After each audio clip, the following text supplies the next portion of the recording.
Başla. Allah bilir. 100 ildə açılmır dediler. Pas bağlıydı botlara bak.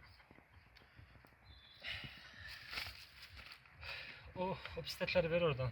Nereden? Orada çoktan. Yurt sandasın. Bana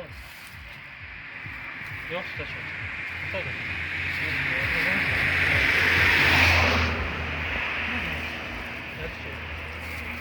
Mesela sen süsle koymuşsan. Ne bileyim ben ucum inanmışım. Ne bileyim karanlık taşa görüyorum ben. Sen zaten. Bak, burada ovucunu oynamışam değil mi sen birinci? O ikincidedir. Sen ne oynamışam? Ne bileyim karanlıkta taşa görürəm. Ne buradan? Ha, öyle. Taşa görüyorum ben karanlık.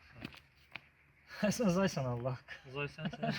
Uzaydan mal Hayır. değil Ha, ha. malsan, Uzay Şaşinski malsan. sözü. Ha, Sen mal. malsın Allah. Mal sensen. Tabi bir yerde koymuşum. Tabi taş koymuşum öyle bir. Tut çıkardak şöyle. Burada orta o diyalog buradaydı yoksa şey. Ha, meydine taş çıkardık şöyle. Yok. Baktım. He. Ha, sağ ol. Burada ucu ama bunu diyende bir çevrilen fakat bak meydine taş çıkardık. Bilmiyorum tekrar devam. Ha. Dalga günün gündüz vakti taşa meyil çıkararlar. O mənim təminat edilirsə. Ne çıkararlar öyle değil mi? Evet. Gündüz uçağın meydine taş çıkarır. Öyle elə ki o lehçe Bakı lehçesi hiç olunmaz. Evet. Güzel. Dalga günün gün olsa çakan taş çıkarak meyil.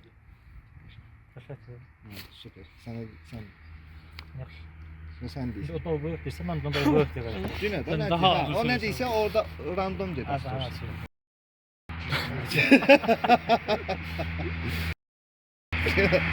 Belə gedəcəm, paskı. Başlayayım.